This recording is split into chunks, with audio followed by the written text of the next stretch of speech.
السلام علیکم ورحمۃ اللہ وبرکاتہ۔ اعوذ باللہ السمیع العلیم من الشیطان الرجیم من حمزہ ونفخہ ونفثہ۔ بسم اللہ الرحمن الرحیم۔ وَلَهُ مَن فِي السَّمَاوَاتِ وَالْأَرْضِ وَلَهُ مَن فِي السَّمَاوَاتِ وَالْأَرْضِ وَمَنْ عِندَهُ لَا يَسْتَكْبِرُونَ عَنْ عِبَادَتِهِ وَلَا يَسْتَحْسِرُونَ يُسَبِّحُونَ اللَّيْلَ وَالنَّهَارَ لَا يَفْتُرُونَ ام اتخذوا آلهة من الارض هم ينشرون لو كان فيهما آلهة الا الله لفسدتا فسبحان الله رب العرش عما يصفون لا يسأل عما يفعل وهم يسألون۔ محترم سامعین اکرام، سورۃ الانبیاء سورہ نمبر 21 اور اسی سورت سے آیت نمبر 19 سے لے کر کے آیت نمبر 23 تک، 19، 20، 21، 22، 23 یہ چند آیت آپ کے سامنے تلاوت کی گئی۔ سامعین کرام، اللہ تبارک و تعالیٰ نے فرمایا وَلَهُ مَن فِي السَّمَاوَاتِ وَالْأَرْضِ وَمَنْ عِندَهُ لَا يَسْتَكْبِرُونَ عَنْ عِبَادَتِهِ وَلَا يَسْتَحْسِرُونَ يُسَبِّحُونَ اللَّيْلَ وَالنَّهَارَ لَا يَفْتُرُونَ۔ آسمانوں اور زمین میں جو کچھ ہے سب اسی کی ملکیت ہے، یعنی اللہ تبارک و تعالیٰ کی ملکیت ہے۔ آگے اللہ نے فرمایا اور جو مخلوق اس کے حضور میں ہے، اس کی بارگاہ میں جو مخلوق ہے۔ اللہ کی بارگاہ میں کون مخلوق ہے؟ اللہ کی بارگاہ میں کون مخلوق ہے؟ فرشتے ہیں۔ اللہ کی بارگاہ میں کون مخلوق ہے؟ فرشتے ہیں۔ ہم لوگ اللہ کی بارگاہ میں ہر وقت نہیں رہتے ہیں، اپنے گھروں میں بھی رہتے ہیں، اپنے کاموں میں بھی رہتے ہیں، لوگوں سے ملنا جلنا بھی ہوتا ہے، لیکن فرشتے ہمیشہ اللہ کی بارگاہ میں ہوتے ہیں۔ تو اللہ تبارک و تعالیٰ نے فرمایا کہ آسمانوں اور زمین میں جو کچھ ہے سب اسی کا ہے، اور جو مخلوق اس کے حضور میں ہے وہ اس کی بندگی سے اکڑتے نہیں ہیں اور نہ ہی اکتاتے ہیں۔ وہ دن رات اللہ کی تسبیح بیان کرتے ہیں اور کبھی دم بھی نہیں لیتے۔ سامعین کرام، اس آیت کریمہ میں اللہ تبارک و تعالیٰ نے بیان فرمایا ہے کہ فرشتے اللہ تبارک و تعالیٰ کی ایسی مخلوق ہیں جو دن رات اللہ تبارک و تعالیٰ کی اطاعت، اللہ کی عبادت، اللہ کی بندگی اور اللہ کی فرما برداری میں لگے ہوئے ہیں۔ کبھی بھی وہ اس سے اکڑتے نہیں، اس کو ناگوار محسوس نہیں کرتے ہیں، بلکہ خوش دلی سے اللہ تبارک و تعالیٰ کی عبادت کرتے رہتے ہیں۔ یہاں پر اللہ تبارک و تعالیٰ نے فرمایا ہے کہ لا یستحسرون۔ اللہ نے جو ورڈ نازل کیا ہے یستحسرون، یستحسرون جو ہے وہ استحسار سے ہے۔ اس کا مطلب ہوتا ہے تھکاوٹ اور اکتاہٹ، یعنی استحسار کا مطلب ہوتا ہے ایسی تھکاوٹ، ایسی اکتاہٹ جو کسی ناگوار کام کرنے سے ہوتی ہے۔ یعنی کوئی کام پسند نہیں ہے اور آدمی وہ کام کرتے چلا جا رہا ہے تو اس کو اکتاہٹ ہونے لگتی ہے کہ چھوڑو اس کام کو یار، اس کو جو ہے تھکاوٹ محسوس ہونے لگتی ہے۔ لیکن فرشتے جو ہے وہ انتہائی خوش دلی سے ہر وقت ہر آن اللہ تبارک و تعالیٰ کی اطاعت، اللہ تبارک و تعالیٰ کی عبادت، اللہ تبارک و تعالیٰ کی بندگی میں کنٹینیو مشغول رہتے ہیں، ہر وقت اللہ کی تسبیح بیان کرتے ہیں۔ جیسے ہم لوگ سانس لیتے ہیں نا، ہماری سانس کبھی ایک پل کے لیے بھی ہماری سانس جیسے نہیں رکتی ہے، ویسے ہی ہر وقت فرشتے اللہ تبارک و تعالیٰ کی تسبیح، اللہ تبارک و تعالیٰ کی تعریف، اللہ تبارک و تعالیٰ کی تقدیس، اللہ تبارک و تعالیٰ کی تحمید بیان کرتے رہتے ہیں۔ اس سے کیا پتہ چلا؟ اس سے یہ پتہ چلا کہ بندگی کے لیے تو فرشتے کافی تھے، انسانوں کو کیوں پیدا کیا گیا؟ حالانکہ قرآن کریم میں اللہ نے ایک جگہ پر فرمایا ہے کہ ہم نے انسانوں اور جناتوں کو اپنی بندگی کے لیے پیدا کیا ہے، اپنی عبادت کے لیے پیدا کیا ہے۔ لیکن اصل مقصد عبادت اور بندگی نہیں ہے۔ اصل مقصد فرشتوں کو پیدا کیا پہلے ہی اللہ نے، وہی ہر وقت اللہ کی عبادت کر رہے ہیں، تو پھر کیا ضرورت ہے انسان کو پیدا کرنے کی؟ تو ایک شاعر نے اس چیز کو اپنے شعر میں کہا ہے کہ درد دل کے واسطے پیدا کیا انسان کو، درد دل کے واسطے پیدا کیا انسان کو، ورنہ طاعت کے لیے کچھ کم نہ تھے کروبیا۔ یعنی اطاعت و فرما برداری کے لیے تو فرشتے تھے ہی، پھر انسانوں کو کیوں پیدا کیا؟ تو انسانوں کو پیدا کرنے کا مقصد یہ ہے کہ صرف خود ہی عبادت نہیں کر لینا، بلکہ اللہ کی اطاعت و فرما برداری کو اپنے گھر میں بھی نافذ کرنا ہے، اپنے گھر سے باہر اپنے رشتہ داروں میں بھی نافذ کرنا ہے، اپنے محلے میں بھی نافذ کرنا ہے، اپنے شہر میں بھی نافذ کرنا ہے، اپنے ملک میں بھی جس کی جتنی استطاعت ہے اللہ کی اطاعت کو، اللہ کی حکومت کو، اللہ کے حکم کو اپنے علاوہ اپنے لوگوں پر بھی نافذ کرنا ہے۔ حق و باطل جب سامنے آ جائے، کیونکہ جب خیر کا کام کریں گے تو شر سامنے آئے گا۔ شر کبھی محلے اور ٹولوں کی شکل میں بھی آتا ہے، کبھی رشتے اور ناتوں کی شکل میں بھی آتا ہے، کبھی اپنے لوگ بھی شر کی شکل میں کھڑے ہو جاتے ہیں، تو اس کا مکمل سر کچلنا، جتنی آپ کے پاس طاقت ہے، جتنی آپ کے پاس استطاعت ہے، اللہ تبارک و تعالیٰ کے خلاف جو منکر ہمارے سامنے ہو رہا ہے اس کو مکمل طور پہ اس کا سر کچلنا، اس لیے انسان کو پیدا کیا اللہ تبارک و تعالیٰ نے۔ اب ایک آدمی جو ہے وہ اللہ اللہ خیر صلی اللہ کر لیا، بس ہو گیا، گھر میں جو لوگ ہیں جیسا کام کر لے کے ہے، کوئی اس پر دھیان نہیں دے رہا ہے، فائدہ نہیں ہے، کیونکہ عبادت کے لیے تو فرشتے پہلے سے موجود ہیں، ہے کہ نہیں ہے؟ انسانوں سے پہلے سے فرشتے موجود ہیں عبادت کے لیے۔ انسانوں کو پیدا کرنے کا مقصد یہ ہے کہ جب حق اور باطل جب آمنے سامنے ہو جائے، جب ایک طرف اللہ کا حکم ہو اور دوسری طرف اللہ کے حکم کی مخالفت ہو، جو اللہ کا سچا اور پکا بندہ ہوگا وہ اللہ کے حکم کی مخالفت کرنے والوں کو کسی بھی اعتبار سے چھوڑے گا نہیں۔ اسی لیے اللہ تبارک و تعالیٰ نے یہاں پر بیان فرمایا ہے کہ اللہ تبارک و تعالیٰ کے حضور میں جو مخلوق ہیں وہ اللہ کی بندگی سے اکڑتے نہیں ہیں، آڑ محسوس نہیں کرتے ہیں، اللہ کی بندگی سے وہ تھکتے نہیں ہیں، ہر وقت صبح و شام وہ اللہ کی تسبیح اور تقدیس اور تعریف بیان کرتے رہتے ہیں اور اس سے کبھی بھی وہ اکتاتے نہیں ہیں۔ سامعین کرام، اس کے بعد اب یہاں سے اللہ تبارک و تعالیٰ نے کی طرف سے دوسرا مضمون شروع ہو رہا ہے، توحید کا بیان ہے۔ اللہ نے فرمایا ام اتخذوا آلہۃ من الارض ہم ینشرون، کیا ان لوگوں نے زمین میں ایسے الہ بنا رکھے ہیں جو انہیں اللہ کے عذاب سے مر جانے کے بعد زندہ اٹھا کر کھڑا کر دیں گے؟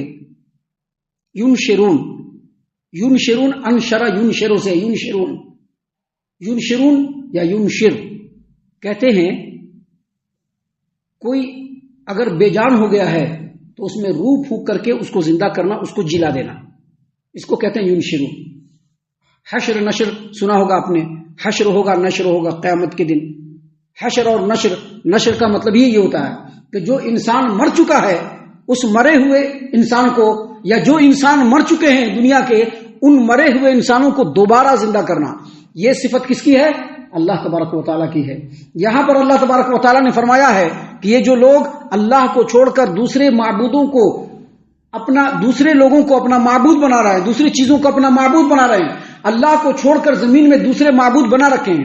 ابھی معبود بنا رکھے نہیں بنا، مسلمان بنا رکھے کہ نہیں بنا رکھے؟ مسلمان بھی بنا رکھے ہیں۔ قبر میں جو لیٹا ہوا، پتہ نہیں لیٹا ہوا ہے بھی کہ نہیں ہے، جو بابا ہے اس کو ان لوگوں نے اپنا معبود بنا رکھا ہے، پیروں کو اپنا معبود بنا رکھا ہے، ولیوں کو اپنا معبود بنا رکھا ہے۔ اس کے علاوہ دوسرے انسان جو ہے وہ پیڑ کو، پتھر کو، فلاں کو، چیلاں کو، سب کو اپنا معبود بنا رکھا ہے۔ تو اللہ تبارک و تعالیٰ نے کہا کہ کیا ان لوگوں نے زمین میں ایسے معبود بنا رکھے ہیں جو اللہ کے عذاب سے مر جانے والے لوگوں کو دوبارہ زندہ کر سکتے ہیں؟ اس کا دو مطلب ہے، ایک مطلب یہی ہے جو بتلایا گیا ایک ترجمے میں کہ اگر اللہ کا عذاب آئے اور سارے کے سارے لوگ مر جائیں تو کیا یہ جو معبود ہے، جھوٹے معبود، کیا ان کے اندر روح پھونک کر کے دوبارہ زندہ کر سکتے ہیں؟ اور دوسرا مطلب یہ ہے کہ جو بے جان چیز ہے، اللہ تو جس میں چاہے جان ڈال سکتا ہے کہ نہیں؟ اللہ کے رسول صلی اللہ علیہ وسلم کے زمانے میں پتھر سے بھی آواز آئی تھی، نبی کریم صلی اللہ علیہ وسلم کو سلام کیا کرتے تھے، پتھر کرتے تھے نا۔ تو اللہ تو جس میں چاہے جان ڈال دے، جو چاہے چلنے لگے۔ کیا اللہ کے کو چھوڑ کر جو دوسرے معبود لوگوں نے بنا رکھے ہیں، کیا ان کے اندر وہ صفت ہے؟ اگر ان کے اندر وہ صفت نہیں تو ان کی عبادت کرنے کی کوئی ضرورت نہیں۔ عبادت اسی کی جائے گی جو کسی کو بھی کبھی بھی مار بھی دے اور پھر زندہ بھی کر دے، اور یہ صفت صرف اللہ تبارک و تعالیٰ کے اندر ہے، اللہ کے علاوہ کسی کے اندر یہ صفت موجود نہیں۔ سامعین کرام، آگے اللہ تبارک و تعالیٰ نے مزید کہا لو کان فیہما آلہۃ الا اللہ لفسدتا فسبحان اللہ رب العرش عما یصفون، آسمان میں اللہ کے سوا اور بھی دوسرے معبود ہوتے یا اللہ کے علاوہ اور کوئی دوسرا معبود ہوتا تو ان دونوں کا نظام درہم برہم ہو جاتا۔ آگے مزید کہا لہذا جو کچھ یہ لوگ بیان کر رہے ہیں، اللہ جو عرش کا رب ہے، عرش کا مالک ہے، وہ اس سے پاک ہے۔ ایک میان میں دو تلوار رہ سکتا ہے؟ نہیں رہ سکتا ہے۔ ایک ملک کا دو حکمران ہو سکتا ہے؟ ابھی ہمارے ملک میں ایک ہی پردھان منتری بنتا ہے نا، کہ دو پردھان منتری بنتا ہے؟ پردھان منتری تو ایک ہی بنتے ہیں۔ گھر کا ذمہ دار ایک ہوگا تو گھر ٹھیک رہے گا، گھر میں اگر کئی ذمہ دار بن جائیں گے تو گھر کا معاملہ درہم برہم ہونا شروع ہو جائے گا۔ یاد رکھیے گا، یہ بہت ہی باریک بات ہے، چونکہ ہمارا یہ موضوع نہیں ہے اس لیے ہم اس کو یہاں پر چھڑیں گے نہیں، لیکن جس گھر کے اندر ایک چھوڑ کر کے کئی گارجین ہو جائیں، ہر آدمی اپنی منمانی چلانا شروع کر دے تو پھر وہ گھر گھر نہیں رہے گا۔ سامعین کرام، یہ بہت ہی سمپل مثال ہے جو اللہ تبارک و تعالیٰ نے یہاں پر دیا ہے کہ اگر اللہ کو چھوڑ کر دوسرا معبود بھی اگر کوئی ہوتا ہے اس کائنات میں تو اس پورے کائنات کا نظام جو ہوتا ہے وہ درہم برہم ہو جاتا. کیوں؟ کیونکہ ایک معبود کہتا کہ ایسا ہونا چاہیے، دوسرا معبود کہتا کہ ایسا ہونا چاہیے. بارش ایک معبود کو دینا ہے اور لوگوں کو ضرورت ہے تو دوسرا نہیں، ابھی بارش نہیں ہوگی. اکڑ ہوتا ہے نا، جب اکڑ ہو جاتی کہ نہیں ہو جاتی. تو اگر ایک کے چھوڑ کر کے دو ہوتا تو پورے کائنات کا نظام درہم برہم ہو جاتا ہے. یہ بہت ہی موٹی مثال ہے جس کو ہر آدمی اس کے مختلف ناحیے اور مختلف زاویے سے اس کو سوچ سکتا ہے. لیکن یہاں پر اس آیت کریمہ کی روشنی میں ہم ایک بات واضح کرنا چاہتے ہیں جو شبہ کے طور پر اکثر لوگ اٹھایا کرتے ہیں. وہ کیا اٹھاتے ہیں کہ دیکھو دنیا میں ایک بادشاہ ہوتا ہے، ایک حکمران ہوتا ہے اور اس کے بہت سارے وزیر ہوتے ہیں کہ نہیں ہوتے، جو اس کے ساتھ اس کے کام میں اس کا ہاتھ بٹاتے ہیں. حالانکہ وہ وزیر جو ہوتے ہیں وہ بادشاہ کے انڈر میں ہی ہوتے ہیں، بادشاہ سے اوپر نہیں ہوتا ہے، بادشاہ پر وہ حکم نہیں چلا سکتا ہے. بادشاہ نے ان وزیروں کو کچھ چیزیں دے رکھا ہے کہ یہ اس چیز کا وزیر ہے، یہ اس چیز کا وزیر ہے، یہ اس چیز کا وزیر ہے، اور وہ سارے بادشاہ کا کام کرتے ہیں. لیکن وہ بادشاہ نہیں ہوتے ہیں بلکہ بادشاہ کے محکوم ہوتے ہیں، بادشاہ کے غلام ہوتے ہیں، بادشاہ کے انڈر میں ہوتے ہیں. ایسے ہی جو اللہ تبارک و تعالیٰ کائنات کا خالق و مالک ہے وہ ہمارے نیک لوگوں کو انہوں نے کچھ اختیار دے رکھے ہیں. کسی کو بیٹا مانگنا ہے تو فلاں مزار پر چلے جاؤ، کسی کو ایگزامینیشن میں کامیابی چاہیے تو فلاں مزار پر چلے جاؤ، کسی کو اگر کاروبار میں ترقی چاہیے تو فلاں بابا کے پاس چلے جاؤ. یہ جو نیک لوگ ہیں ان کو اللہ تبارک و تعالیٰ نے اختیار دے رکھا ہے. یہ نیک لوگ اللہ نہیں، اللہ کے ہی بندے ہیں، لیکن اللہ نے اختیار دے رکھا. ایسا اعتراض اٹھاتے ہیں. اس اعتراض کا سب سے بڑا جھول یہ ہے کہ دنیا کے اندر جو بادشاہ ہوتا ہے نا، دنیا کے اندر جو بادشاہ ہوتا ہے وہ عاجز ہوتا ہے. وہ ہر کسی کی سن سکتا ہے؟ ہر کسی کی سن سکتا ہے؟ نہیں. وہ اپنے مملکت کا دیکھ سکتا ہے، وہ بھی سب کا نہیں سن سکتا ہے. مملکت میں کہیں پر کچھ ہو رہا ہے بادشاہ کو پتہ نہیں چلتا جب تک کہ خبر نہیں دیا جائے. لیکن اللہ تبارک و تعالیٰ ایسا ہے کیا؟ جہاں پر کچھ بھی ہوگا اللہ کو سب سے پہلے اللہ تبارک و تعالیٰ کو معلوم ہے کہ یہاں پر یہ ہونے والا ہے. اللہ ہر چیز کے اوپر نگہبان ہے، ہر چیز کے اوپر قادر ہے. وہ عاجز نہیں ہے. دنیا کے جو بادشاہ ہوتے ہیں وہ عاجز ہوتے ہیں. گھر کا ذمہ دار جو ہوتا ہے وہ عاجز ہوتا ہے. ادارے کا جو ذمہ دار ہوتا ہے وہ عاجز ہوتا ہے. اس کو لوگوں کی ضرورت ہے. اللہ تبارک و تعالیٰ کو اپنا حکم نافذ کرنے کے لیے کچھ بھی ضرورت نہیں ہے. اللہ کہتا ہے کن تو وہ چیز ہو جایا کرتا ہے. اللہ نے اسی چیز کو یہاں پر بیان فرمایا کہ اگر اس کائنات میں اللہ کو چھوڑ کر دوسرا معبود ہوتا تو پورے کائنات کا نظام بالکل درہم برہم ہو جاتا تھا. اللہ تبارک و تعالیٰ کی ذات گرامی جو عرش کا مالک ہے وہ ان باتوں سے بالکل پاک ہے. وہ یکتا ہے، بے مثال ہے، وہ ہر چیز کے اوپر قادر ہے، اپنے بندوں کے اوپر قاہر ہے. وہ جو چاہے کرے گا، کوئی اس سے پوچھ نہیں سکتا. لیکن بندوں سے اس کے حکموں کے بارے میں سوال ہوگا. ابھی بادشاہ اگر ظلم کرے گا تو سوال ہوگا کہ نہیں ہوگا؟ لیکن اللہ تبارک و تعالیٰ اگر کچھ کرے تو کوئی بھی اللہ سے سوال کرنے والا نہیں ہے. یہ عقیدہ ہے اصل جس کو یہاں پر سمجھنا ضروری ہے. اسی لیے اللہ تبارک و تعالیٰ نے آگے مزید فرمایا لا یسأل عما یفعل وهم یسألون. اللہ نے فرمایا کہ جو کچھ اللہ کرتا ہے اللہ سے کوئی پوچھ نہیں سکتا، لیکن بندے جو کچھ کرتے ہیں ان سے اس کے بارے میں پوچھ گچھ ہوگی. یہی ہے خالق اور مخلوق کا فرق کہ دنیا میں چاہے کوئی سپر پاور ہی کیوں نہ ہو جائے، کوئی پاور میں آسمان کو کیوں نہ چھو جائے، جو کچھ بھی کرے گا اس سے پوچھا جائے گا. لیکن رب العالمین سے پوچھنے کی جرات اور ہمت پورے کائنات میں، پورے برہمانڈ میں کسی کو نہیں ہے. ہم اللہ سے دعا کرتے ہیں کہ اللہ تعالی ہم تمام کو ان باتوں کے اوپر خوب غور و فکر اور تدبر کرنے کے ساتھ ساتھ ان باتوں کے اوپر عمل کرنے کی بھی توفیق عنایت فرمائے. آمین. اللہ تعالی ہم تمام کو صحیح معنوں میں پکا سچا مومن مسلمان بنائے. اللہ اور اس کے رسول صلی اللہ علیہ وسلم کی اطاعت و فرما برداری کرنے والا بنائے. صحابہ کرام رضی اللہ عنہم کے طریقے پر چلنے والا بنائے. جنت الفردوس میں جگہ عطا فرمائے. اے اللہ ہم تمام کو جہنم سے پناہ دے. اے رب العالمین ہم تمام کو جہنم سے پناہ دے. اے مالک الملک ہم تمام کو جہنم سے پناہ دے.